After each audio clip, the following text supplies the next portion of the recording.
इंशाल्लाह we will begin with today's session. आज का सेशन इस तरह है, दरसे Quran will be by Hafsa Shaikh JC student from Margao. Your time is 7 minutes। Then there will be continuation of the chapter हक और बातिल, जो लास्ट वीक ब्रदर इरशाद ने किया था, वो कंटिन्यू होगा। उसके बाद राहिल व्यापारी का पार्ट वन बुक रिव्यू है टुवर्ड्स अंडरस्टैंडिंग इस्लाम। तो इंशाल्लाह मैं शुरू करता हूँ। औज़ु बिल्लाहि मिनश शैतानिर रजीम, बिस्मिल्लाहिर रहमानिर रहीम। कुल हुवल्लाहु अहद, अल्लाहुस समद, लम यलिद वलम यकुल लहू कुफुवन अहद। सदकल्लाहुल अज़ीम। मैं अभी रिक्वेस्ट करूंगा हफ्सा से कि वो दरसे कुरान के जरिए आज की हमारी इस क्लास का आगाज करें। अस्सलामु अलैकुम वरहमतुल्लाहि वबरकातुह। औज़ु बिल्लाहि मिनश शैतानिर रजीम। मैं पनाह मांगती हूँ अल्लाह के शैतान मरदूद से। बिस्मिल्लाहिर रहमानिर रहीम। अल्लाह के नाम से जो रहमान व रहीम है। कुल हुवल्लाहु अहद, कहो वो अल्लाह है, अल्लाह अकेला है। अल्लाहुस समद, अल्लाह सबसे बेनियाज है। लम यलिद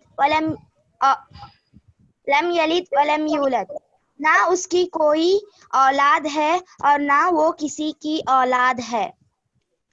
वलम यकुल लहू कुफुवन अहद, और कोई उसका हमसर नहीं है। उसके हुक्म के अव्वलिन मुखातिरीन तो रसूल सल्लल्लाहु अलैहि वसल्लम है, क्योंकि आप ही से ये सवाल किया गया था कि आपका रब कौन और कैसा है, और आप ही को हुक्म दिया गया कि इस सवाल के जवाब में आप ये कहें। लेकिन हुजूर सल्लल्लाहु अलैहि वसल्लम के बाद हर मोमिन इसके मुखातिब है, उसे भी वही बात कहनी चाहिए जिसके कहने का हुक्म हुजूर सल्लल्लाहु अलैहि वसल्लम को गया था। मेरे जिस रब से तुम तारीफ हासिल करना चाहते हो वो कोई और नहीं बल्कि अल्लाह है। जब मक्के पर चढ़ाई की थी उस वक्त खाने काबा में 1360 इलाहियों के बुत मौजूद थे, मगर मुशरिकीन उन सब को छोड़कर अल्लाह से दुआएं मांगी थी कि वो इस बला से उनको बचाएं। अव्वलन इसका माना ये है कि वही अकेला रब है, किसी दूसरे रबूबियत में कोई हिस्सा नहीं है, वही तन्हा कायनात का खालिक है। उन्होंने ये भी पूछा था कि वो किस चीज से बना है, उसका निस्ब क्या है, वो किस जिन्स से है, किस से उसने दुनिया की मीरात पाई है, और उसके बाद उसका वारिस कौन होगा। उन सारे सवालात का जवाब अल्लाह ताला के लिए सिर्फ एक लफ्ज अहद बोलकर दे दिया गया है। सदक़ल्लाहुल अज़ीम। जज़ाकल्लाह। जज़ाकल्लाह, बहुत बेहतरीन। अब आपने जो है अपने वक्त के अंदर ख़त्म किया, एक मिनट कम ही ले लिया, ठीक है, जज़ाकल्लाह। Now I request brother Irshad to continue with last weeks topic हक और बातिल। अल्हम्दुलिल्लाहि रब्बिल आलमीन वस्सलातु वस्सलामु अला रसूलिल करीम व अला आलिहि व अस्हाबिहि अजमईन, अम्मा बाद। औज़ु बिल्लाहि मिनश शैतानिर रजीम, बिस्मिल्लाहिर रहमानिर रहीम। अस्सलामु अलैकुम व रहमतुल्लाहि व बरकातुहू। वालेकुम अस्सलाम व रहमतुल्लाहि व बरकातुहू। अरमान, टोटल कितने पार्टिसिपेंट हैं हमारे आज? 31 है टोटल, 32 हो गए। मैं उम्मीद करता हूँ कि पिछले हफ्ते जितने भी पार्टिसिपेंट्स थे इंशाल्लाह आज वो सारे के सारे मौजूद हैं। तो एक ब्रीफ रिफ्रेशिंग रिकैप करेंगे कि पिछले हफ्ते हमने क्या डिस्कस किया था। हमारा जो है जब से JAC शुरू हुआ है, फर्स्ट तो इंट्रोडक्टरी सेशन हुआ, उसके बाद में जो हमने PPT किया 2 हफ्ते के लिए वो था अदलो किस्त, जस्टिस पर था। उसके बाद में हमने सेकंड PPT लिया, वो है हक और बातिल। Truth and falsehood. तो ये इस पीपीटी का जो है पिछले हफ्ते ऑलरेडी 50% हमने कवर किया था, तो उसको थोड़ा सा रिकैप कर लेते हैं कि हमने क्या कवर किया था। हक क्या है और बातिल क्या है। हक जो है ट्रुथ, सच्चाई, और बातिल जो है फॉल्सहुड। हक जो है रोशनी है, बातिल जो है अंधेरा है। हक जो है आपको रास्ता दिखाती है, रोशनी हक जो है आपको रहनुमाई करती है, सही रास्ते पे ले जाती है, और बातिल जो है आपको जो है इग्नोरेंट बना देता है, आपको जो है अंधेरे में ढकेल देता है और हक के रास्ते से अलग कर देता है। इस्लाम जो है सच्चा दीन है, इस्लाम जो है हक है, और कोई भी ऐसी चीज जो इस्लाम से डेविएट करती है या इस्लाम के खिलाफ है तो वो बातिल है। यानी इस्लाम जो है दीन हक है, अल्लाह का दीन है, और ये जमीन अल्लाह की है, और इस पर जो है यही एक हक होना चाहिए, इस्लाम। और इस्लाम से कोई भी चीज डेविएट करती है तो वो है बातिल, यानी इंसानों की अपनी बनाई हुई, अपने सोच से बनाई हुई चीजें हैं।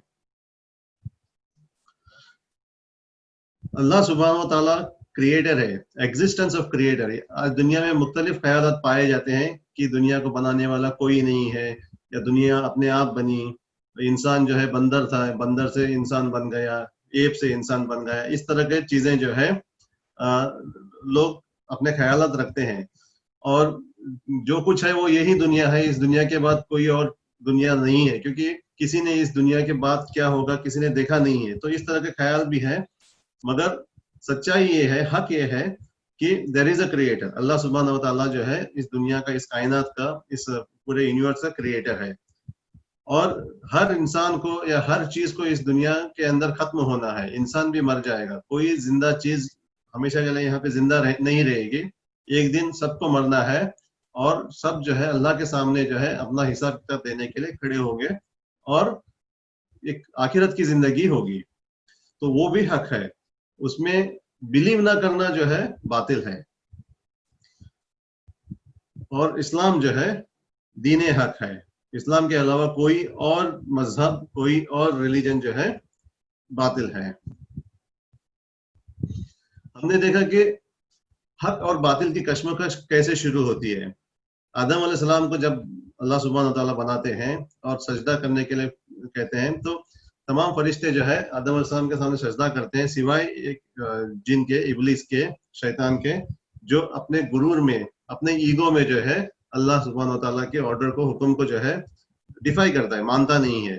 तो यहाँ से जो है हक और बातिल की कश्मकश शुरू होती है, और ये कश्मकश, स्ट्रगल, हक और बातिल के बीच जो स्ट्रगल चल रहा है, ये दुनिया जब तक है, कयामत तक, ता कयामत तक ये चलता रहेगा। अलग अलग शक्लों में, अलग अलग फॉर्म्स के अंदर हक और बातिल का जो है स्ट्रगल चलता ही रहेगा। तो इसके हमने कुछ एग्जांपल्स दिए थे कि पिछले हिस्टोरिकल जमाने में किस तरह से हक और बातिल के बीच कश्मकश हुए थे। आदम अलैहिस्सलाम और इब्लिस, फिर इब्राहिम अलैहिस्सलाम और नमरूद के बीच, मूसा अलैहिस्सलाम और फिरौन के बीच, तालूत और जालूत के बीच, नूरसी और कमाल अतातुर्क के बीच, मोरसी और सीसी, फिर खिलाफत नेशन और नेशन स्टेट के बीच।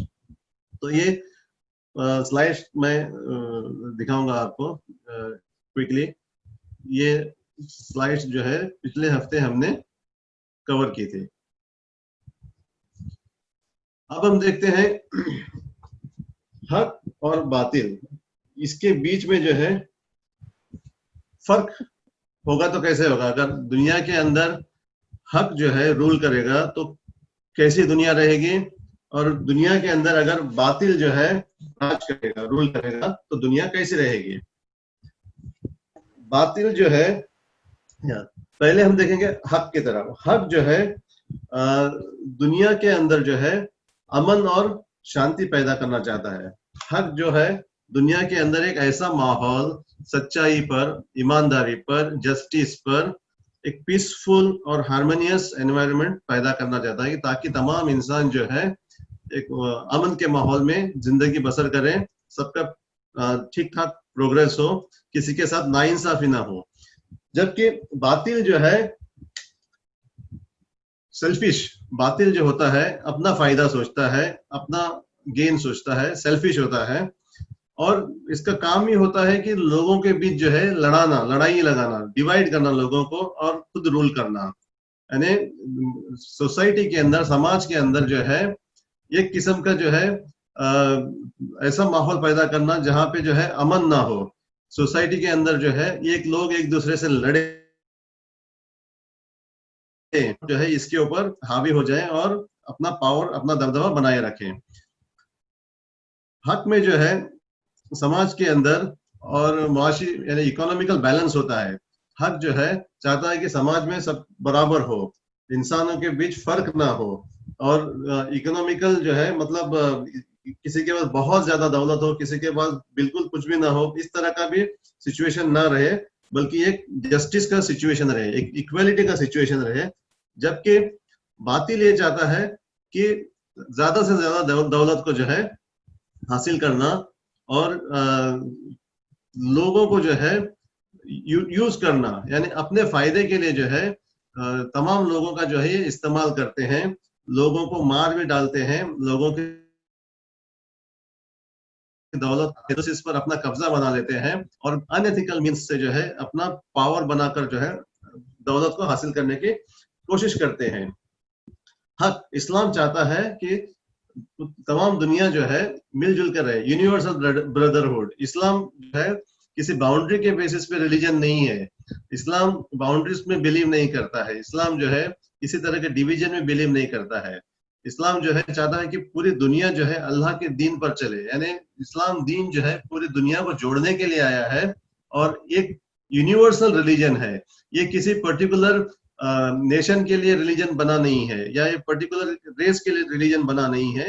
ये अल्लाह का दीन है, पूरी कायनात अल्लाह की जमीन है, और इस जमीन पर जो है दीन इस्लाम जो है एक यूनिवर्सल रिलीजन बन के अल्लाह सुब्हानहू व तआला ने बनाकर भेजा है और पूरी दुनिया के कायनात के लोगों को जोड़ने के लिए आया है और सही रास्ता दिखाने के लिए आया है और आखिरत की जिंदगी में इन्हें कामयाब करने के लिए दीन इस्लाम जो हक जो है वो आया है।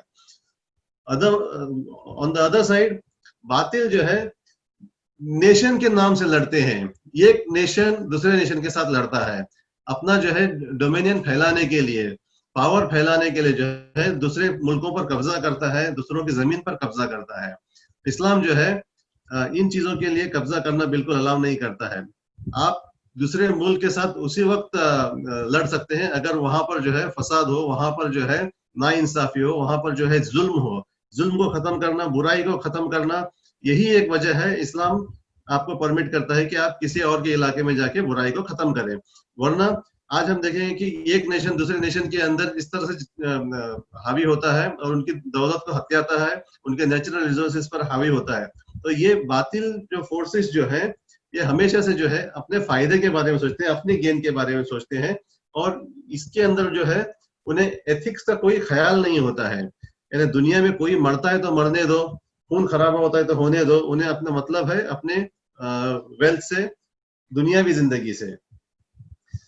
और यही वजह देखते हैं कि हम कई जो है दुनिया के ऐसे मुल्क हैं जहां पर जो है इस तरह से लोगों को मारा जाता है, वॉर्स क्रिएट किए जाते हैं, हथियार जो है बनाकर बेच दिए जाते हैं। और हथियार का यूज करना यानी बिजनेस को प्रमोट करना है। हथियार का बिजनेस भी एक बहुत बड़ा कारोबार है और उसके जरिए से भी लोगों की कई मुल्कों की जो है कई कंपनीज की बहुत बड़ी आमदनी होती है।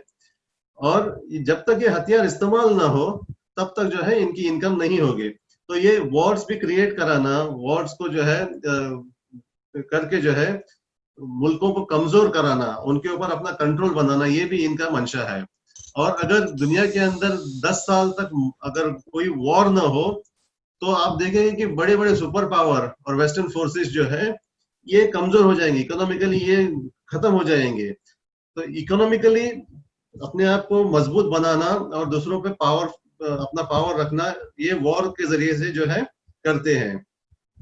और फिर जो है ये अलग अलग आइडियोलॉजीज को इजाद करते हैं। यानी आप देखेंगे कि कैपिटलिज्म भी एक आइडियोलॉजी है, सेक्युलरिज्म है, कम्युनिज्म है, फिर सोशलिज्म है।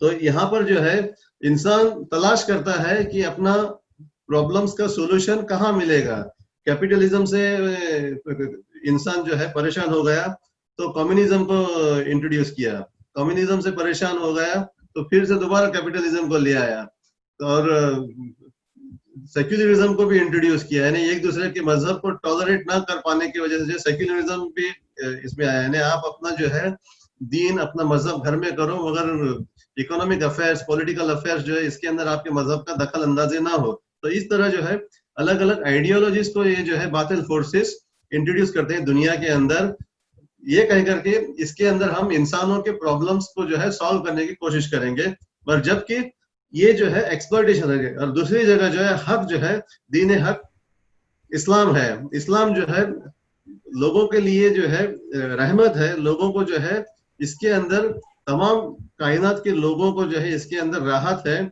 और ये जो है मजहब है और दुनिया के अंदर अमन इंसाफ कायम करने वाला मजहब है। इसको छोड़कर जो है लोग दुनिया भर के दूसरे जो है झूठे आइडियोलॉजीज और झूठे सिस्टम्स को जो है इंट्रोड्यूस कराने की कोशिश कर रहे हैं और कह रहे हैं कि ये इंसानों की भलाई के लिए है, और जबकि जो रियल मजहब इंसानों की भलाई के लिए आया है उसी को ये बदनाम कर रहे हैं। आप देखेंगे इस्लामोफोबिया जो है आज दुनिया में ऐसा बन गया है कि लोगों को इस्लाम के करीब जाने से जो है डराना है, यानी लोग इस्लाम को पसंद ना करें, दीन हक को पसंद ना करें, तो इसलिए जो है ये बातिल फोर्सेस जो है तरह तरह के जो है स्ट्रेटेजीज अडॉप्ट करते हैं इस्लाम को बदनाम करने के लिए। हिंदुस्तान के अंदर भी यही हो रहा है, हिंदुस्तान के बाहर भी यही हो रहा है। आप अगर देखेंगे कि हिंदुस्तान के अंदर जो है आप न्यूज अगर देखते होंगे, पेपर अगर पढ़ते होंगे, तो आपको पता चलेगा कि हिंदुस्तान में जो है किस तरह से जो है इस्लाम को बदनाम करने की कोशिश की जा रही है। आप टीवी चैनल ओपन कर दो तो उसके अंदर हर डिबेट में जो है हिंदू मुस्लिम होता रहता है, और एक तरफ से जो है इस्लाम को जो है कॉर्नर करने की कोशिश की जाती है, इस्लाम को जो है बुरा साबित करने की कोशिश की जाती है। यानी जो दीन हक है, जो तमाम इंसानों की भलाई रखता है, भलाई के लिए जो काम करता है मजहब, उसको जो है लोगों के सामने इस तरह से पेश किया जाता है कि लोग उससे डरें और लोग हक की तरफ ना आए, और लोग जो है सही रास्ता ना जान पाए, और बातिल जो है हमेशा बड़ी तादाद पर जो है छोटे से बहुत मामूली लोग जो है, एक मुट्ठी भर लोग जो है बड़ी तादाद पे अपना जो है कब्जा जमाए रखें, उनके ऊपर जो है रूल करें, उनके ऊपर अपना पावर और दबदबा बनाए रखें। तो ये जो है स्ट्रेटेजीज अलग अलग अडॉप्ट करते हैं आज के जमाने में। फिर दूसरा करते क्या है, इनका काम होता है कि लोग अगर पीसफुल रहेंगे, लोग अगर अमन में रहेंगे तो इनके माइंड्स फ्री रहेंगे, ये सोचेंगे सही क्या है गलत क्या है, तो लोगों को उलझाए रखना है। यानी लोग इस तरह से अपने प्रॉब्लम्स के अंदर दुनिया के अंदर उलझे रहें कि वो सोच ही ना सके कि सही रास्ता कौन सा है या गलत रास्ता कौन सा है। उनके लिए अपने दिन का गुजारा, अपना सर्वाइवल ही जो है सब कुछ हो, यानी सुबह उठने के बाद जो है उसको बस कमाना है, 2 वक्त की या 3 वक्त की रोटी के लिए पैसा कमाना है, उसके अलावा उसके दिमाग में और कोई बात ना हो। अगर कोई फ्री है या कोई सोचने वाला है तो उनको जो है डिस्ट्रैक्ट किया जाए। डिस्ट्रैक्ट कैसे करते हैं, खास करके टारगेट होते हैं यूथ, यानी जो स्टूडेंट्स जो होते हैं ये टारगेट होते हैं। तो इमोरलिटी जो है बातिल फोर्सेस जो है दुनिया के अंदर फैलाते हैं। इमोरलिटी में क्या आ गया, तमाम बुराइयां समाज के अंदर, जैसे कि आपको जो है कई यूथ जो है आपको नजर आए कि वो ड्रग्स लेते हैं, सिगरेट लेते हैं, शराब के नशे में हैं, या पोर्नोग्राफी है, या इस तरह के जो है कई सारी चीजें जो है इजी एक्सेस देना यूथ को, ताकि यूथ जो है कोई कंस्ट्रक्टिव रोल प्ले ना करें।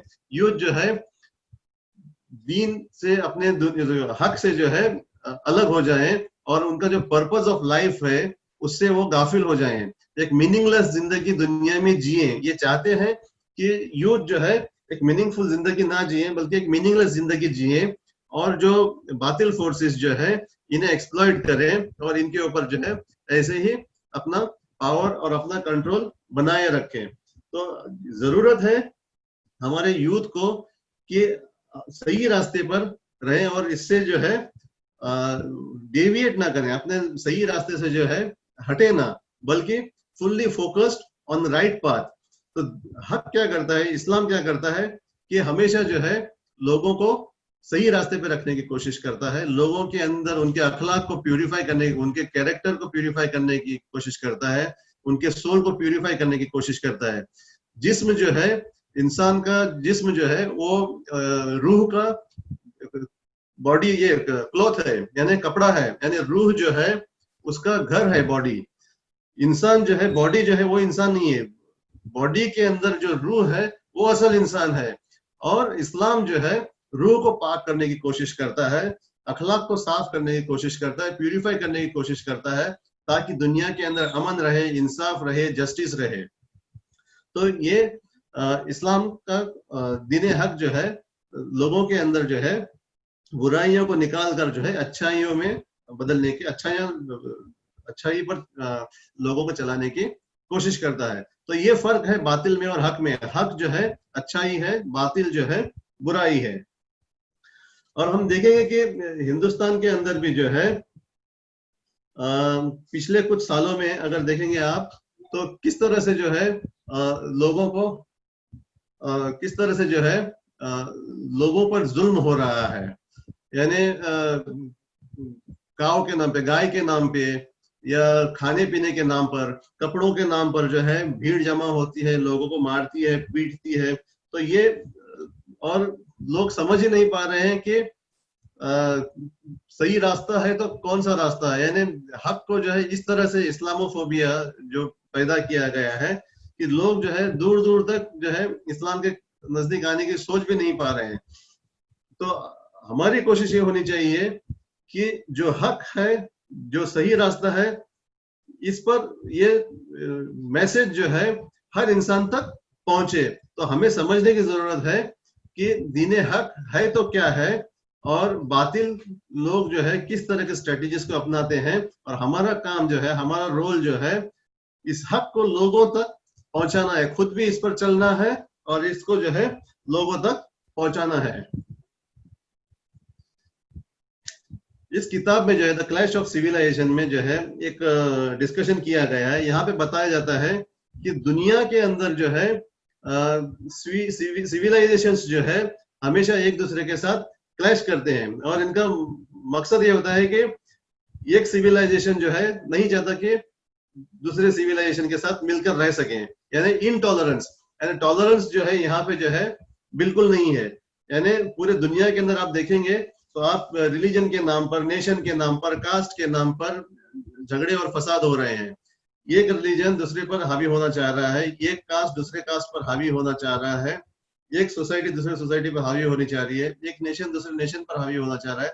ये क्लैशेस इसी तरह से चलते रहेंगे जब तक जो है हम हक को नहीं पहचानेंगे, यूनिवर्सल रिलीजन को नहीं पहचानेंगे, ये क्लैशेस होते रहेंगे। और आप देखेंगे कि मुसलमानों के अंदर भी जो है कई मुख्तलिफ क्लैशेस हो रहे हैं। अगर आप सोचेंगे अगर इस्लाम यूनिवर्सल रिलीजन है तो मुसलमान एक दूसरे के साथ क्यों लड़ रहे हैं? मुसलमानों के बीच में जो है मसलक की इतने डिफरेंसेस है कि एक मसलक दूसरे मसलक को जो है काफिर तक कह रहा है, एक मसलक दूसरे मसलक को जो है सलाम तक नहीं कर रहा है। यानी एक मसलक गैर मुसलमान के साथ जो है बैठकर खाना खा सकता है, मगर एक मसलक वाला दूसरे मसलक वाले के साथ जो है बैठकर खाना नहीं खा सकता है। यानी मुसलमानों के अंदर खुद मुसलमानों के लिए इस कदर नफरत पैदा हुई है। यानी ये क्लैशेस जो है, ये डिविजन्स क्यों होते हैं? ये हक को ना पहचानने की वजह से जो है क्लैशेस होते हैं। और मुसलमानों को मसलक की बुनियाद पर डिवाइड करना, और जो है आप देखेंगे मुसलमानों का फैमिली सिस्टम, सोशल सिस्टम को जो है तहस नहस करने के लिए जो है बातिल ताकतें जो है पूरी तरह से कोशिश कर रही है। औरतों को मर्दों से लड़ाना, औरतों को कहना कि इस्लाम आप पर जुल्म करता है, इस्लाम आपको जो है बुरके में बंद करके रखता है, आपको आजादी नहीं है, आपके ऊपर मर्द जुल्म करते हैं। इस तरह से जो है ट्रिपल तलाक का मामला ले लो, इस तरह की चीजें जो है इश्यूज उठाकर जो है मुसलमानों को भी जो है डिवाइड करना। और मुसलमान इसलिए डिवाइड हो रहे हैं कि मुसलमान जो है हक को नहीं पहचान पा रहे हैं। मुसलमान जो है सही इस्लाम मजहब क्या है इसको पहचान नहीं पा रहे हैं। हम मुसलमानों के घरों में तो पैदा हुए हैं, मगर ये दीन हक क्या है हमने इसको जाना नहीं है। तो इसी वजह से जो है ये मसला की प्रॉब्लम्स भी जो है हमारे बीच में बहुत ज्यादा पैमाने पे हैं। अब जो है हक यूनिवर्सल ब्रदरहुड यानी हक का इम्पैक्ट क्या है? जब दीन इस्लाम दुनिया में अगर नाफिज होता है तो पूरी दुनिया में जो है एक भाईचारा, एक अमन का माहौल पैदा होगा, क्योंकि इसकी बुनियाद क्या है? ये यूनिवर्सल ब्रदरहुड की बुनियाद क्या है? दीन हक जो यूनिवर्सल ब्रदरहुड का मैसेज जो देता है, इसकी बुनियाद क्या है? ये कुरान की आयत जो हमने पहले भी पढ़ी थी, सूरह अल हुजरात की आयत है, चैप्टर नंबर 49, आयत number 13, O mankind, we created you all from a male and a female, and made you into nations and tribes, so that you may know one another. Verily, the noblest of you in the sight of Allah is the most righteous of you. Surely Allah is all knowing, all aware. यानी ये आयत जो है एक बुनियाद है universal brotherhood का concept को जो है कायम करने के लिए। यानी तमाम इंसान जो है आदम अलैहिस्सलाम और हवा अलैहिस्सलाम की औलाद है, यानी एक मर्द और एक औरत से जो है पूरे इंसानों का जो है आज जो प्रोजेनी कहते हैं, एडम, प्रोजेनी ऑफ एडम जो कहते हैं, यानी एक मर्द हम इंसान जो है एक दूसरे के भाई बहन हैं, और इसमें जो है कोई फर्क नहीं है। अल्लाह की नजर में जो है इंसानों में कोई फर्क नहीं है सिवाय जो है तकवे की बुनियाद पर, पाइटी की बुनियाद पर। जो सही रास्ते पे है, जो जितना तकवे में बड़ा है वो अल्लाह की नजर में बड़ा है। ना काले और गोरे में फर्क है अल्लाह के नजदीक, ना मोटे और छोटे में फर्क है, ना अमीर और गरीब में फर्क है। यानी पूरा इंसान जो है अल्लाह के नजदीक एक रेस है।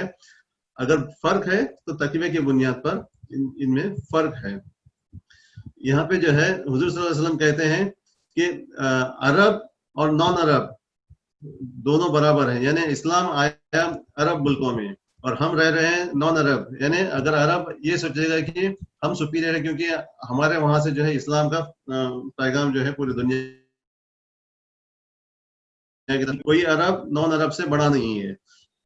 और ये जो जितने भी डिविजन्स आप देखेंगे, यानी नेशंस और ट्राइब्स आप देखेंगे, ये सिर्फ एक दूसरे को पहचानने के लिए है, एक दूसरे की पहचान के लिए है। आप इमेजिन करो कि सारे दुनिया के इंसान जो है एक ही शक्ल के होते थे और एक ही नाम होता था सबका, तो आप किस तरह से डील करते हैं? यानी अगर डिफरेंसेस नहीं होते तो आप इसमें जो है लोगों के साथ जो है दुनिया में डील करना आपके लिए बड़ा मुश्किल हो जाता। तो ये जो नेशंस और ट्राइब्स में डिवाइड किया गया है अल्लाह सुब्हानहू व तआला ने, ताकि आप एक दूसरे को पहचाने, ना कि जो है कोई बड़ा और कोई छोटा, इस तरह से जो है आप डिफरेंसेस करें। अब देखें इम्पैक्ट ऑफ हक क्या है। हक जो है आपको यूनिवर्सल ब्रदरहुड में जोड़ता है, यानी आपको सबको एक इसमें जोड़ता है और इक्वालिटी पर ले आता है।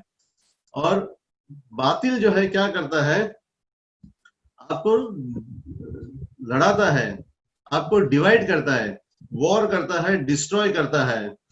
और जो है अगर दुनिया के अंदर रूल करना है तो इनको जो है वॉर करना इनके लिए जरूरी है। इस दुनिया के अंदर अगर इस्लाम आएगा, जस्टिस आएगा, तो ये बातिल फोर्सेस, जो सेल्फिश लोग जो हैं, जो समझते हैं कि दुनिया की जिंदगी ही एक जिंदगी है, इसके बाद कोई जिंदगी नहीं है और यहाँ पे लग्जरियस लाइफ और वेल्थ को एक्यूमुलेट करना ही पर्पस है इनका।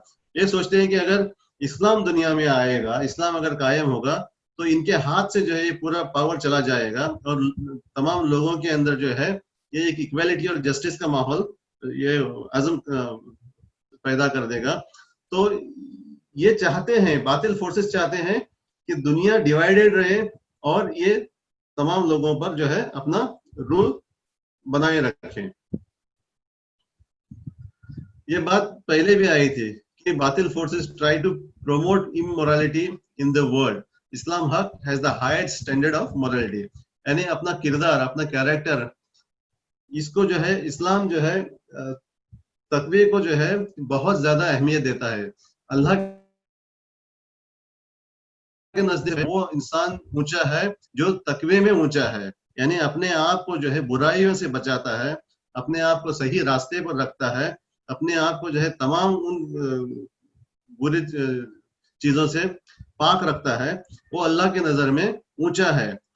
मगर ये बातिल फोर्सेस करते क्या है कि जितना दुनिया के अंदर फैश हो, दुनिया के अंदर जितना जो है इमोरलिटी हो, इनके लिए फायदा है।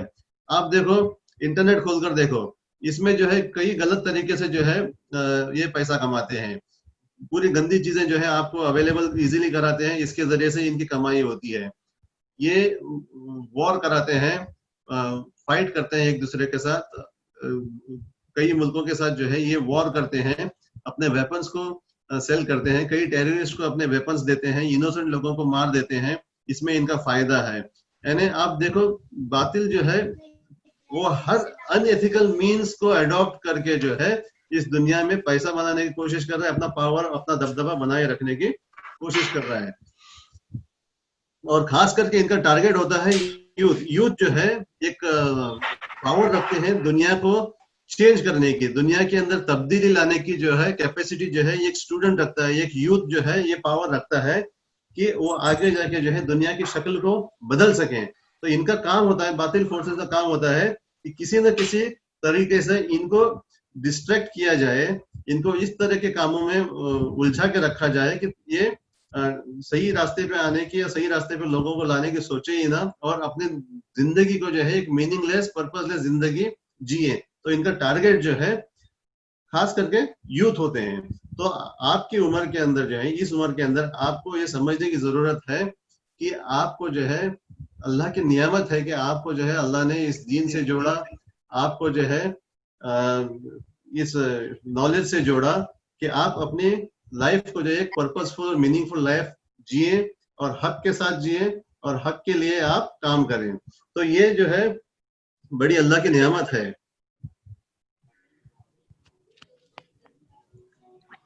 अब आपके लिए सवाल होगा कि सही क्या है, गलत क्या है, इसको कैसे समझा जाए, कौन बताएगा कि क्या सही है और क्या गलत है। हो सकता है कि दो लोगों के दो डिफरेंट ओपिनियन, मैं जो चीज सही समझता हूँ वो आप गलत समझते हो, आप जो सही समझते हो मैं गलत समझ सकता हूँ। तो ये डिफरेंसेस ऑफ ओपिनियन है, मगर हमारे लिए जो है क्राइटेरियन फॉर हक एंड बातिल इज कुरान। कुरान जो है अल फुरकान है, ये सही और गलत को जो है खोल कर दिखाता है, यानी ये ब्लैक एंड व्हाइट, इसमें जो है फर्क आपको साफ साफ दिखाता है। कुरान जो है बिल्कुल हेजिटेट नहीं करेगा, अगर कोई गलत चीज है तो उसको गलत बताने के लिए कुरान रिलक्टेंट नहीं है, कुरान हेजिटेट नहीं करेगा। आपको अच्छा लगे या आपको बुरा लगे इससे कोई मतलब नहीं है। हक जो है कुरान सही को सही कहेगा, गलत को गलत कहेगा, और ये डिफरेंस को जो है खोल खोल कर दिखाता है। तो आप अगर अपने आप को जो है कुरान से कनेक्टेड रखते हैं तो ये आपकी जिंदगी में जो है रहनुमाई करता है। Quran is like a law, okay. और हुजूर सल्लल्लाहु अलैहि वसल्लम की सुन्नत जो है, हदीस जो है, ये सुन्नत और हदीस जो है ये आपको जो है रूल्स का काम करते हैं। यानी दुनिया में जब कोई भी कानून बनता है तो एक चीज होता है लॉ और दूसरा चीज होता है रूल्स। यानी लॉ आपको बताता है कि ये कानून है, और रूल्स आपको बताते हैं कि उस कानून पर आपको किस तरह से फॉलो करना है, आपको किस तरह से चलना है। तो यहाँ पर जो है हुजूर सल्लल्लाहु अलैहि वसल्लम की सुन्नत जो है, हुजूर सल्लल्लाहु अलैहि वसल्लम की लाइफ जो है, ये बेसिकली कुरान जो लॉ है उसके रूल्स हैं। यानी हमें हुजूर सल्लल्लाहु अलैहि वसल्लम ने इस पर चलकर, इस पर अमल कर कर हमको दिखाया कि कुरान पर किस तरह से आपको अमल करना है, किस तरह से अपनी जिंदगी को बसर करना है। यानी सुन्नत जो है एक चलता फिरता कुरान है। यानी अल्लाह सुब्हानहू व तआला ने जो कानून दिया है उस कानून को किस तरह से इम्प्लीमेंट करना है, उस पर कैसे चलना है, ये सारी चीजें हमें हुजूर सल्लल्लाहु अलैहि वसल्लम की जिंदगी से मिलती है। तो हम अगर कहीं पर भी अटक है कुरान से और हुजूर सल्लल्लाहु अलैहि वसल्लम की लाइफ से, यानी ये दो चीजें जो है हमको कदम कदम पर रहनुमाई करेगी कि क्या सही है और क्या गलत है, इसमें फर्क करने की जो है हमें फर्क दिखाएगी। यानी ब्लैक क्या है, व्हाइट क्या है, सही क्या है, गलत क्या है, हक क्या है, बातिल क्या है, ये जो है कुरान और हुजूर सल्लल्लाहु अलैहि वसल्लम की लाइफ से जो है हमें गाइडेंस मिलेगा। अब अल्लाह सुब्हानहू व तआला ने जो है हुजूर सल्लल्लाहु अलैहि वसल्लम को जो है दुनिया के अंदर एक पर्पस के साथ भेजा, एक मिशन के साथ भेजा।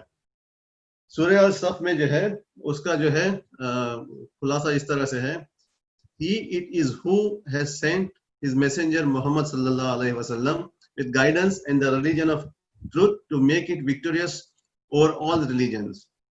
यानी यहाँ पर जो है मिशन और विजन बड़ा साफ है, बड़ा क्लियर है। अल्लाह सुब्हानहू व तआला कहते हैं कि हुजूर सल्लल्लाहु अलैहि वसल्लम को दुनिया के अंदर जो है भेजा गया विद गाइडेंस, यानी रहनुमाई के साथ, आपको गाइडेंस के साथ भेजा गया और एक हक के साथ दुनिया के अंदर भेजा गया। और जितने भी बातिल रिलीजन्स है या फेक रिलीजन्स है या दुनिया के लोगों ने घड़ाए हुए अपने मजहब जो है, इनके ऊपर जो है उन्हें फतह हासिल करने के लिए, यानी अल्लाह सुब्हानहू व तआला जो है हुजूर सल्लल्लाहु अलैहि वसल्लम को भेजते वक्त जो है मिशन क्लियर बता दिया जाता है कि इस दुनिया के अंदर हक को नाफिज करना है, दीन इस्लाम को नाफिज करना है, और ये होकर रहेगा, इसमें कोई शक नहीं है। Truth to make it victorious और ऑल रिलीजन्स, यानी आपके दिल में बिल्कुल ये शक ना हो कि इस्लाम दुनिया में कायम होगा या नहीं होगा। अगर हम अपने नजरिए से देखते हैं तो दुनिया के अंदर बातिल फोर्सेस बड़े ताकतवर नजर आते हैं, बहुत पावरफुल नजर आते हैं, और सच बोलने वाला हमेशा जो है उस पर जुल्म होता है, सच बोलने वाले पर जो है जातियां होती है, सच बोलने वाले पर जो है कई तरह के परेशानियां उठानी पड़ती है सच बोलने वाले को। तो हमें लगता है कि कहीं ना कहीं जो है सच जो है बहुत कमजोर है और हक जो है बहुत कमजोर है, और बातिल जो है, जो झूठ है, वो बहुत पावरफुल है और दुनिया में यही हमेशा रूल करेगा। ये हमारे जहनों में बिल्कुल होना नहीं चाहिए, क्योंकि अल्लाह सुब्हानहू व तआला ने कहा है कि ये जो बातिल फोर्सेस हैं ये खत्म होंगे और सच जो है प्रिवेल करेगा। ये अल्लाह सुब्हानहू व तआला क्लियर है। और हमें जो है हुजूर सल्लल्लाहु अलैहि वसल्लम की लाइफ को अगर देखते हैं, अगर उनका मिशन देखते हैं और उनका जो कुछ चीजों पर गौर करेंगे तो पता चलेगा कि जब हुजूर सल्लल्लाहु अलैहि वसल्लम को नबूवत दी गई और जो मिशन दिया गया, हुजूर सल्लल्लाहु अलैहि वसल्लम के लाइफ में जो है बहुत ही क्लियर था कि वो मिशन को कामयाबी तक पहुंचाएंगे। अल्लाह हुजूर सल्लल्लाहु अलैहि वसल्लम के साथ है और वो कामयाबी तक उस मिशन को ले जाएंगे। उनके अंदर पूरा यकीन था, उनके अंदर जर्रा बराबर भी जो है कोई शक की गुंजाइश न थी कि क्या मैं कामयाब होऊंगा। यानी उस मुआशरे में जहां पर जो है जहालत थी, जहां पर ये बातिल फोर्सेस जो इतने पावरफुल और ताकतवर थे, एक तरफ रोम था, एक तरफ पर्शिया थी, उस वक्त के सुपर पावर थे, और एक तरफ पूरा कुरैश की सोसाइटी जो पावरफुल, उसके अंदर एक इंसान जो है अल्लाह सुब्हानहू व तआला उनको नबूवत देता है हुजूर सल्लल्लाहु अलैहि वसल्लम को, और उनके जरिए से जो है ये मिशन शुरू होता है। और उनके अंदर इतना पूरा यकीन होता है कि ये जो है दीन हक पूरे दुनिया के अंदर नाफिज होगा। तो वो आप इससे अंदाजा लगा सकते हैं कि जब ये दीन इस्लाम की दावत देने के लिए जो है लोगों को जो है अपने घर बुलाते हैं, अपने रिलेटिव, अपने रिश्तेदारों को जो है अपने घर बुलाते हैं और कहते हैं कि अरे मेरे लोगों, मेरे पास एक ऐसा पैगाम है, मैं वो आपको अगर पहुंचाता हूं और अगर आप उस पर अमल करते हैं दीन इस्लाम का पैगाम, तो पूरा अरब और अजम आपके कदमों में होगा। यानी पूरा अरब का इलाका और नॉन अरब इलाका जो है इसके ऊपर आपकी हुकूमत होगी। यानी आप जो है इसके ऊपर जो है आपका जो है पावर बनेगा, और पावर इसलिए नहीं बनेगा कि आप उन पर जुल्म करो, बल्कि जो है एक रिस्पेक्ट के साथ जो है ये मजहब पूरी दुनिया में इस तरह से फैलेगा और इस्लाम जो है दीन हक पूरी दुनिया के अंदर नाफिज होगा।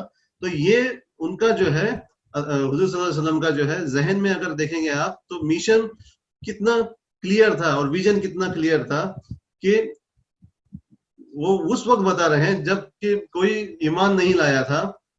उस वक्त जो है ये बता रहे हैं कि आप अगर मेरे इस मैसेज को एक्सेप्ट करो तो आप पूरे दुनिया पर जो है आप राज करेंगे। एक और इंसिडेंस है, जब हुजूर सल्लल्लाहु अलैहि वसल्लम जो है हिजरत करके जो है मदीना की तरफ जाते हैं, तो कुरैश जो है नहीं चाहते कि हुजूर सल्लल्लाहु अलैहि वसल्लम जो है अपना मैसेज जो है लोगों तक पहुंचाए, तो उनके ऊपर जो है उनके सर के ऊपर इनाम रखा जाता है।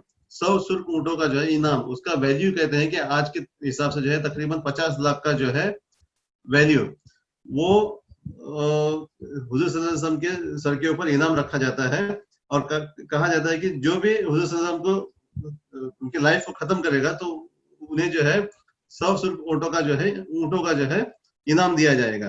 तो ये सुराका बिन मलिक जो है ये अपने घोड़े के साथ जो है उनको खत्म करने के लिए निकल पड़ता है, और आधे रास्ते में जब हुजूर सल्लल्लाहु अलैहि वसल्लम मदीने से काफी दूर डेजर्ट के अंदर, तो ये उनके करीब पहुंचने तक जो है वो घोड़ा जो है जमीन के अंदर धस जाता है। हुजूर सल्लल्लाहु अलैहि वसल्लम को ये करने के बाद 3 बार जो है घोड़ा जमीन के अंदर धस जाता है। उसी वक्त सुराका को पता चलता है कि ये कोई मामूली शख्स नहीं है, इनके ऊपर जो है बहुत बड़ा अल्लाह का ये है क्या कहते हैं ताकत है, अल्लाह की ताकत इनके साथ है। और उस वक्त जो है हुजूर सल्लल्लाहु अलैहि वसल्लम को बिल्कुल ये शक नहीं होता है कि सुराका उन्हें कत्ल करेगा, बिल्कुल उस पर ये नहीं है। मतलब उनका विजन और बिल्कुल क्लियर है कि वो फतह पा लेंगे। तो वो कहते हैं कि उस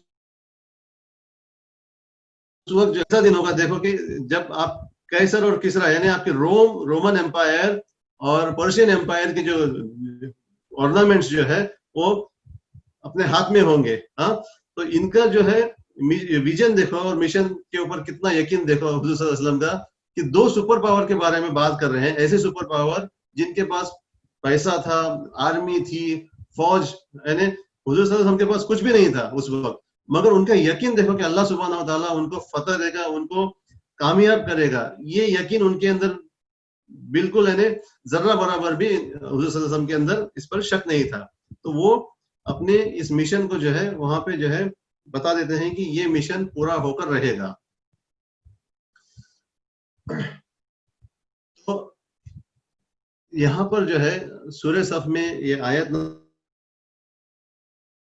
नंबर में कहा जाता है कि वो you who believe be you helpers in the cause of Allah. अब आप सोचो कि हेल्पर्स ऑफ अल्लाह यानी अल्लाह की मदद करने वाले लोग, यानी कितना बड़ा ऊंचा मकाम है। कौन हो सकते हैं ये लोग जो अल्लाह की मदद करने वाले हैं? इफ यू से बातिल and don't act, we are on बातिल साइड। यानी यहाँ पे साफ किया जाता है कि ये जो चीज है, आप जो है जुल्म को देखते हैं और आपको लगता है कि ये जुल्म हो रहा है तो मुझे क्या करना है, मेरे ऊपर तो जुल्म नहीं हो रहा है, और हम चुप बैठ जाते हैं और अल्लाह की जमीन पर जो है ये बातिल लोगों को फैलने का मौका देते हैं। बातिल को देखकर भी जो है हमें उसे रोकने की कोशिश नहीं करते हैं। तो सोचो कि हम किसके साथ हैं। अल्लाह सुब्हानहू व तआला ने जो है हमें खैर उम्मत बनाया है, हम उम्मत वस्त है, हम खैर उम्मत है। हमारा काम है लोगों को भलाई की तरफ बुलाना, लोगों को बुराई से रोकना, यही हमारा मिशन है। और हुजूर सल्लल्लाहु अलैहि वसल्लम भी जो है इसी मिशन पर डटे रहे, लोगों को भलाई की तरफ बुलाना, लोगों को बुराई से रोकना।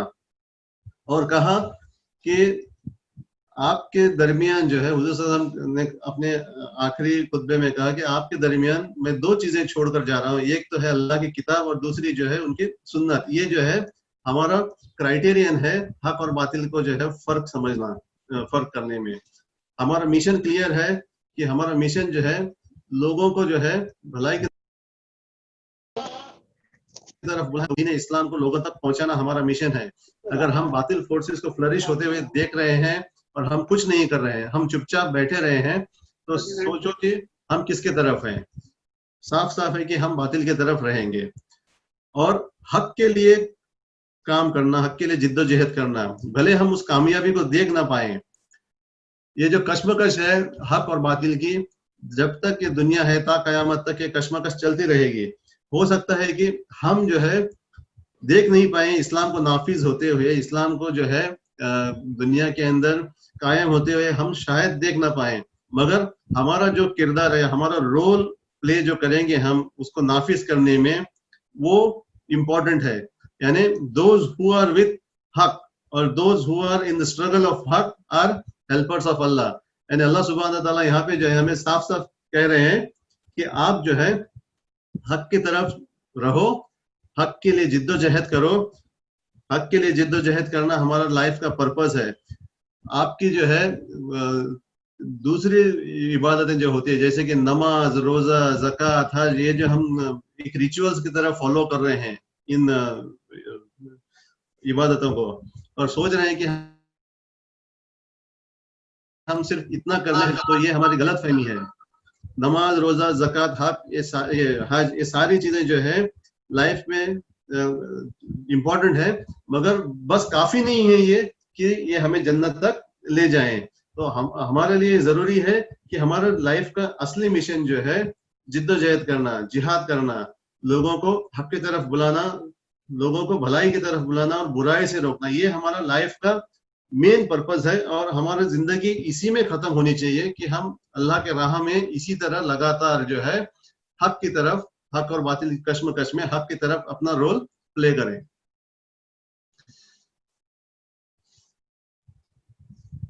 सूरह अल इसरा, सूरह नंबर 17, एक मिनट में जरा चेक करता हूँ। सूरह नंबर 17 जो है सूरह अल इसरा, इसके अंदर साफ साफ कहा गया है, अल्लाह सुब्हानहू तआला का जो है क्लियर लोगों को जो है मैसेज है कि द ट्रूथ हैज कम, यानी हक दुनिया के अंदर आ गया है और झूठ को जो है, बातिल को जो है, फॉल्सहुड जो है, इसके हम अक्सर एक कहावत सुनते हैं कि झूठ के पांव नहीं होते हैं। झूठ के पांव नहीं होते हैं का मतलब क्या होता है कि झूठ आखिर झूठ है, कभी ना कभी जो है लोगों के सामने इसका पर्दाफाश होता है और झूठ को खत्म होना ही है। सच्चाई हमेशा सच्चाई रहेगी, हर हाल में सच्चाई रहेगी, आप उसे बदल नहीं सकते। जो सच होता है उसको आप बदल नहीं सकते। अगर आप झूठ पर हैं तो एक झूठ को छुपाने के लिए दूसरा झूठ बोलना पड़ता है, तीसरा झूठ बोलना पड़ता है, 100 झूठ बोलने पड़ते हैं। मगर अगर आप सच्चाई पर हैं, सच पर हैं, तो आपको जो है बस एक ही बात करनी है, सच बात करनी है। सच को साबित करने के लिए और किसी और बात को जोड़ने की जरूरत नहीं है। सच जो है हमेशा से ताकतवर होता है, भले वो नजर ना आए, मगर झूठ को जो है दुनिया के अंदर जो है खत्म होना ही है। ये अल्लाह सुब्हानहू व तआला का क्लियर मैसेज है कि झूठ को खत्म होना है, हक को जो है दुनिया के अंदर नाफिज होना है। तो हमारी कोशिश ये होनी चाहिए कि हम जो है हक के साथ रहें। ये हक और बातिल की कश्मकश जो है अलग अलग फॉर्म में लोगों के सामने आएगी। आज के जमाने में भी हमारे सामने जो है बातिल और हक की कश्मकश एक अलग फॉर्म में है। एक जमाने में फिरौन ताकतवर था, एक जमाने में नमरूद ताकतवर था, एक जमाने में जो है जालूत ताकतवर था, फिर कमाल अतातुर्क ताकतवर था। आज के जमाने में हम देखेंगे, हिंदुस्तान के अंदर आप देखेंगे कि एक छोटा सा जो है 3 या 4% लोगों का ग्रुप जो है अपने आप को जो है दुनिया पर हावी कर, हिंदुस्तान पर हावी करने के लिए जो है किस तरह से जोर जबरदस्ती कर रहा है। तो हमारा काम है कि हम सच पर डटे रहें, सच को लोगों के सामने तक लाने की कोशिश करें और दीन इस्लाम और मिशन पर हमेशा से कायम रहे।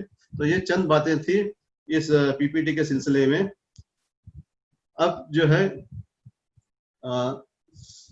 सवाल और जवाब अगर कोई करना चाहता है, सवाल और जवाब का सेशन जो है, किसी का अगर सवाल है तो आप पूछ सकते हैं, इंशाल्लाह आपको जवाब दे देंगे। जिसको भी सवाल करना है अपने सेल को अनम्यूट करें। और पिछला जो क्लास हुआ था, पिछली जो क्लास हुई थी लास्ट संडे और आज की क्लास, इन दोनों को मिलाकर आप लोग अपने सवाल पेश कर सकते हैं।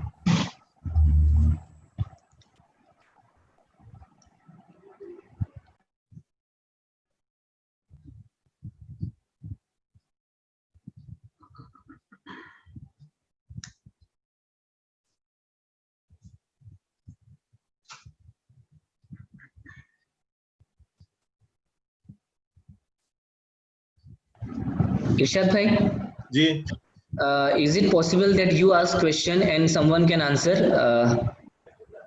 मतलब just to test? कर सकते हैं। अगर किसी के पास सवाल नहीं है तो हम ऐसे भी कर सकते हैं। आप लोगों को जो है ये पीपीटी आपके अकाउंट में नजर आया था, ऑनलाइन इस्लामियत जो वेबसाइट है ऑनलाइन क्लासेस की, आपका अकाउंट जो है लॉगिन करके आप में से किसी ने चेक किया था इस पीपीटी को?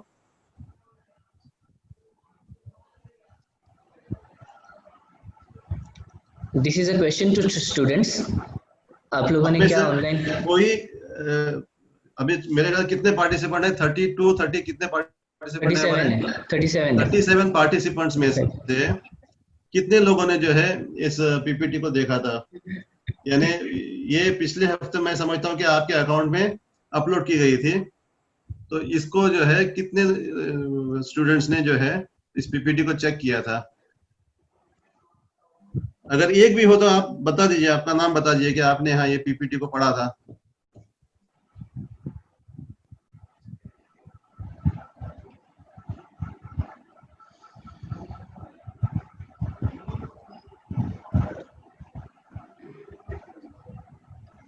देखिए नॉलेज जो है, एक घंटे का लेक्चर सुनने से जो है या 45 मिनट्स का लेक्चर सुनने से जो है आप हर चीज को अपने अंदर एब्जॉर्ब नहीं कर सकते।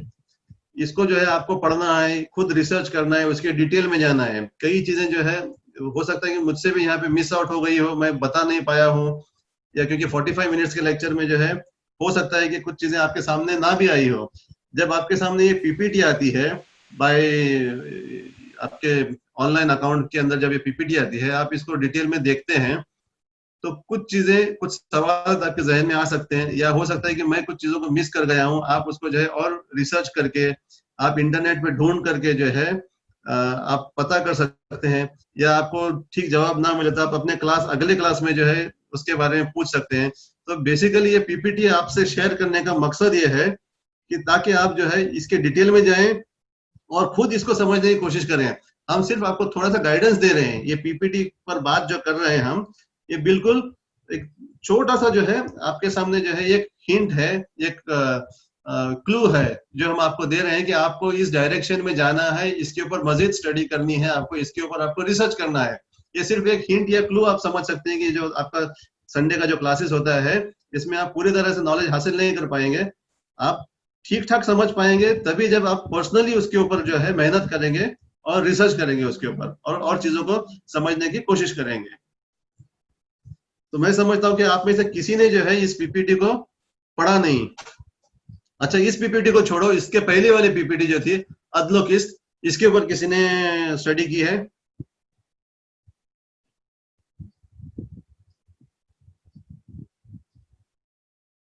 कम से कम एक तो स्टूडेंट बताए कि आप लोगों में से किसी ने दोनों पीपीटी पर से एक पीपीटी पर मेहनत की या काम किया या पढ़ा उसको। अच्छा, पीपीटी तो छोड़ो, आप में से कितने स्टूडेंट्स हैं जो अपने अकाउंट के अंदर लॉगिन करके चेक किया इसको? पीपीटी ओपन तो छोड़ो, मगर सिर्फ अकाउंट में लॉगिन कितने लोगों ने किया? आप बच्चों ने, कितने स्टूडेंट्स जो है अपने अकाउंट में लॉगिन कर चुके हैं? You all can unmute and answer. अच्छा, Excuse लॉगिन me, sir. जी हाँ जी। जी Sir, sir. I'm unable to log in my account. अच्छा, यानी आपको डिफिकल्टी है। जब आपको डिफिकल्टी है तो आप अपने जो क्लास टीचर है, आप मुझे बता सकते हैं, या यूनिट के प्रिंसिपल जो हैं उन तक इस बात को पहुंचा सकते हैं कि आपको जो है डिफिकल्टी है, आप क्लास ये अकाउंट में आपके लॉगिन नहीं कर पा रहे हैं। तो आपको जो है आपकी प्रॉब्लम को सॉल्व किया जाएगा। अगर आप पूरे साल भर अगर लॉगिन ना कर पाए तो उसका कोई फायदा नहीं ना अकाउंट बनाने का। इतनी मेहनत करके जो है आप लोगों तक इस मटेरियल को पहुंचाने का कोई फायदा नहीं है अगर आप तक वो पहुंचता नहीं है। तो आप में से हर स्टूडेंट एवरी वीक जो है अपने अकाउंट में लॉगिन करेंगे और चेक करेंगे कि आपको जो कंटेंट जो है आप तक पहुंचा या नहीं पहुंचा, उसको स्टडी करेंगे। अब नेक्स्ट संडे जब आपकी क्लास होगी, इंशाल्लाह अमरिन जो है आपकी क्लास अगले संडे लेगी। तो मैं चाहूंगा कि आप सब लोग जो है आज अपने ऑनलाइन अकाउंट में लॉगिन करें, चेक करें क्या क्या कंटेंट है, और जो है अगले हफ्ते बता दें कि किसको कुछ डिफिकल्टी है, कोई लॉगिन कर नहीं पाया, यानी अगले हफ्ते से पहले भी बता दें तो चलेगा, या अगले हफ्ते कम से कम जो है बता दें कि आपको क्या परेशानी हो रही है, आप तक मटेरियल नहीं पहुंच रहा है। और जो है इंशाल्लाह मैं कोशिश करूंगा कि हम जो है अटेंडेंस में ये मालूम करें कि पिछले हफ्ते कितने लोगों ने अपने पीपीटी को चेक किया नहीं किया। ये कंपलसरी एक रूल बनाने की कोशिश करेंगे इंशाल्लाह। यानी आप जब संडे क्लास को आएंगे तो जो सवाल जो अपने चैट बॉक्स में जो है कमेंट करेंगे कि आपने पीपीटी को देखा था या नहीं देखा, तो उससे हमें अंदाजा होगा कि आप में से कौन कौन जो है पीपीटी चेक करता है, कि कौन अकाउंट में लॉगिन करता है नहीं करता है, पता चलेगा। क्योंकि ये आपके फायदे के लिए है। ये यहाँ पर जो है आपको सिर्फ ये पीपीटी ही नहीं बल्कि आपको जो है पर्सनैलिटी डेवलपमेंट का भी जो है चीजें आपको उसके अंदर मिलेगी। आपको अरबी से रिलेटेड चीजें मिलेगी, आपको उर्दू से रिलेटेड चीजें भी आपके अकाउंट में मिलेगी। तो जब तक आप अपने अकाउंट के अंदर लॉगिन नहीं करेंगे तो आपको आपका कंटेंट आप तक नहीं पहुंचेगा। तो आप कोशिश कीजिए कि आज ही जो है अपने अकाउंट में लॉगिन कीजिए। अगर किसी को डिफिकल्टी है तो आप अपने अपने टीचर से कांटेक्ट कीजिए और बता दीजिए कि आपको क्या डिफिकल्टी है। एक क्वेश्चन है इरशाद भाई, जी। रिटर्न में किसी ने पूछा है, sir can you explain about immorality and morality? Immorality मतलब हमने जो है बात की थी, देखो कि इंसान का जो है सोल जो है वो असल इंसान है। बॉडी जिस्म जो है, हम नॉर्मली क्या समझते हैं, इंसान मतलब बॉडी को बाहर से देखते हैं और ये इंसान, मगर इंसान का जो है सोल जो है वो असल इंसान है। अगर सोल प्योर रहेगा तो सारी चीजें जो है इंसान की ठीक ठाक चलेगी, यानी कैरेक्टर वगैरह सब ठीक ठाक चलेगा। अब जो है मेरे अंदर ये अल्लाह का खौफ है कि एक दिन जो है हमें अल्लाह के सामने खड़ा होना है और अल्लाह को जो है हमें जवाब देना है, हमारे जो जितनी भी डीड्स हैं उसका हिसाब किताब देना है, और उसके बाद में मेरा फैसला होगा कि मेरा आखिरत में कामयाबी मुझे मिलेगी या नहीं मिलेगी। यानी लाइफ आफ्टर डेथ पर मेरा बिलीफ है। ये जब मेरे ऊपर इस पर जब मैं बिलीव करता हूँ और अल्लाह से डरता हूँ, तो मैं कोशिश करूंगा कि अपना हर काम जो है मॉरली राइट हो। यानी आप किसी अनएथिकल मीन्स को अडॉप्ट नहीं करेंगे, आप झूठ का सहारा नहीं लेंगे, आप किसी पर जुल्म करने की कोशिश नहीं करेंगे, समाज के अंदर बुराई को फैलाने की कोशिश नहीं करेंगे।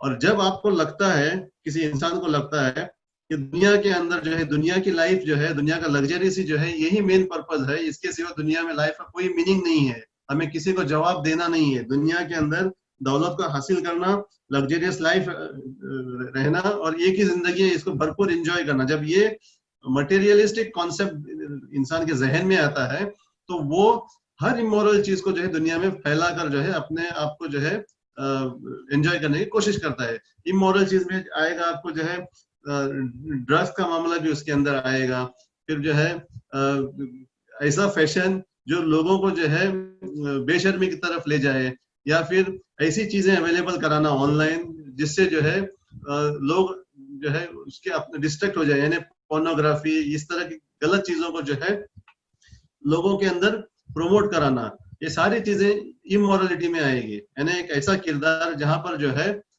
मोरालिटी ना हो।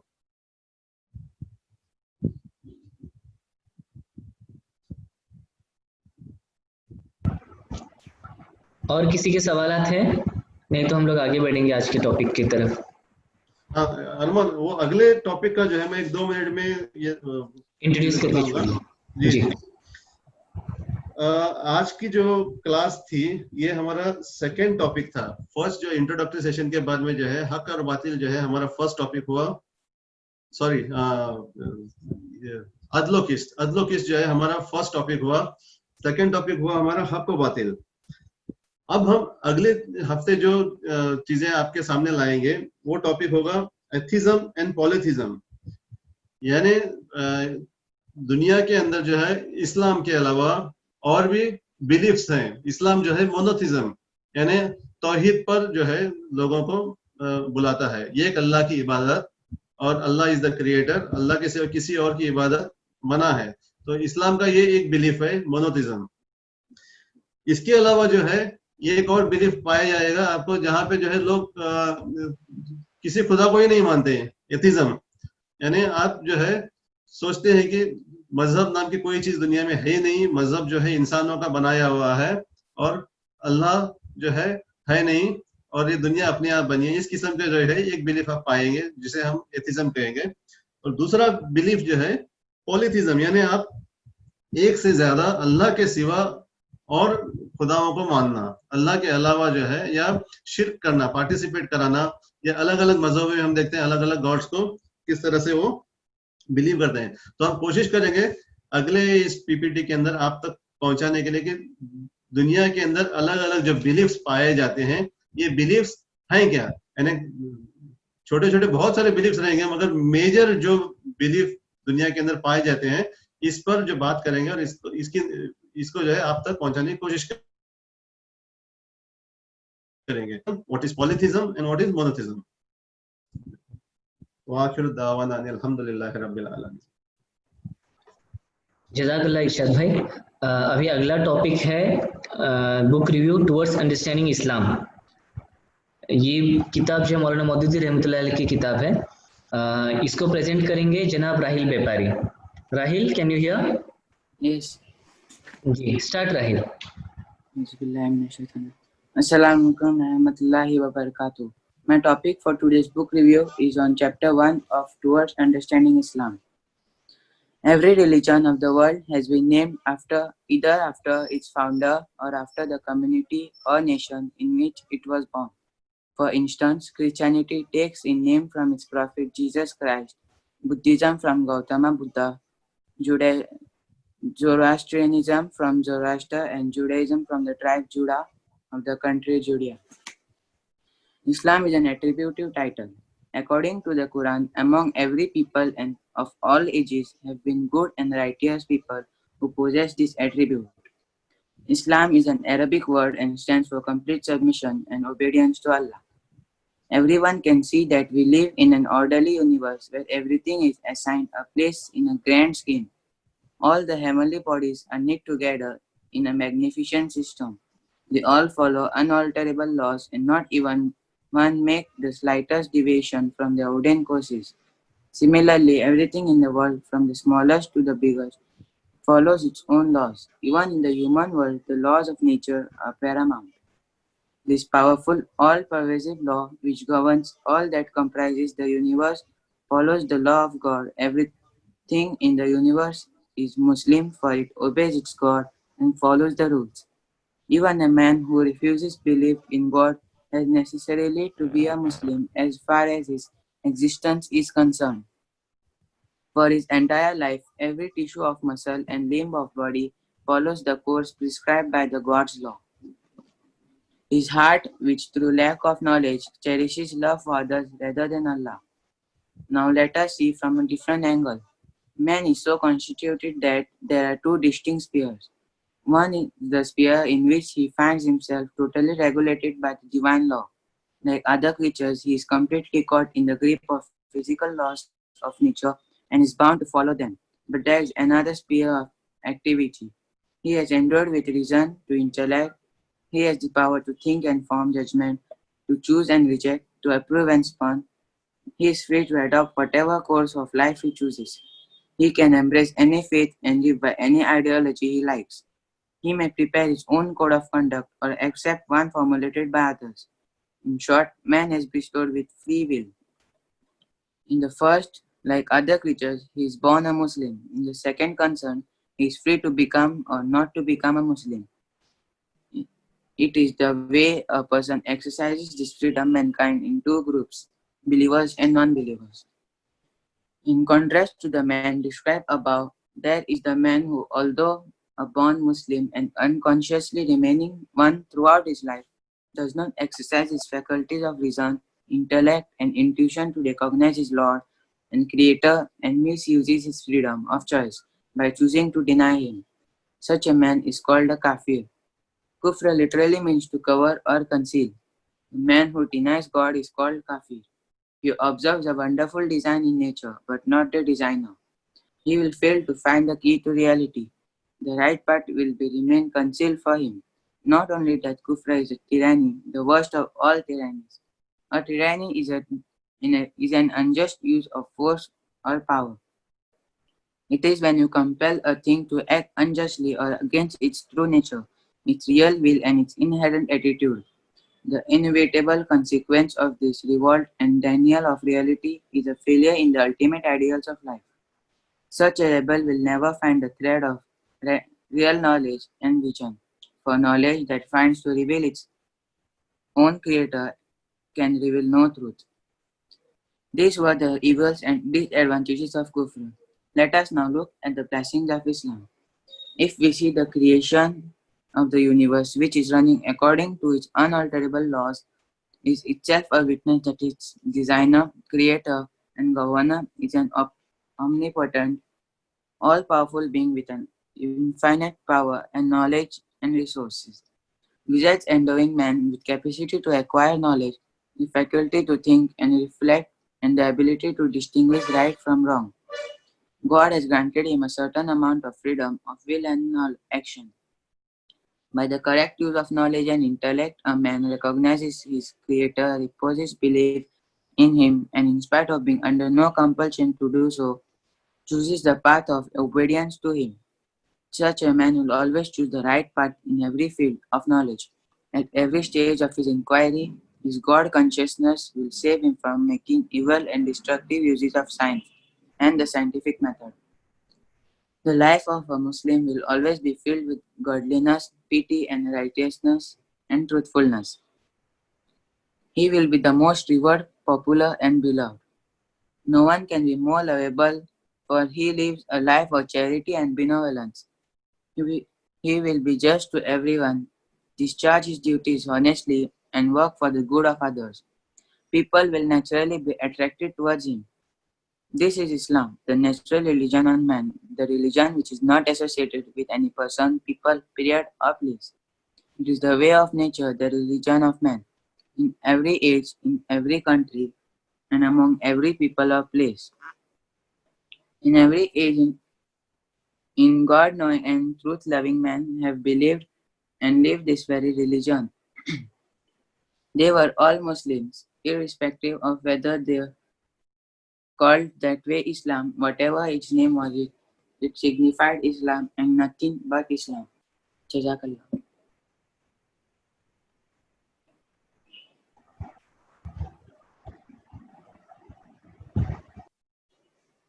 अरमान अरमान हाँ जी बोलिए। अच्छा, एक जो है स्टूडेंट मेरे ख्याल से हमारे क्लास के दौरान मुझे कॉल कर रहा था, शायद उसका नाम है अफनान। शायद वो आज क्लास में ज्वाइन नहीं कर पाया, तो उसने मुझे मैसेज किया अलग से। तो शायद मेरे ख्याल से लिंक, आज का लिंक जो है अलग था, उस तक पहुंचा नहीं पहुंचा पता नहीं मुझे।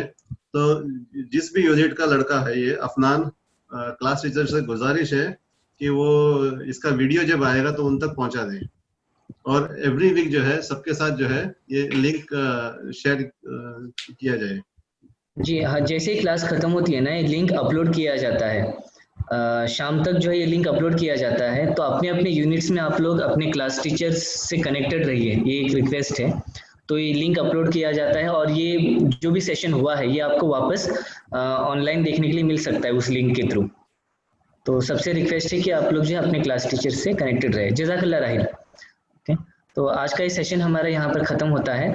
तो दुआ के साथ जो इसको बर्खास्त करेंगे। मैं रिक्वेस्ट करता हूँ जनाब इरशाद साहब से कि दुआ के साथ जो इस नशिश आज की क्लास को ख़त्म करें। इरशाद बिस्मिल्लाहिर्रहमानिर्रहीम। रब्बना आतिना फिद दुनिया हसनतन व फिल आखिरति हसनतन व क़िना अज़ाबन्नार। रब्बना तक़ब्बल मिन्ना इन्नका अंतस समीउल अलीम व तुब अलैना इन्नका अंतत तव्वाबुर रहीम। सुब्हान रब्बिका रब्बिल इज़्ज़ति अम्मा यसिफून व सलामुन अलल मुरसलीन। अल्हम्दुलिल्लाह।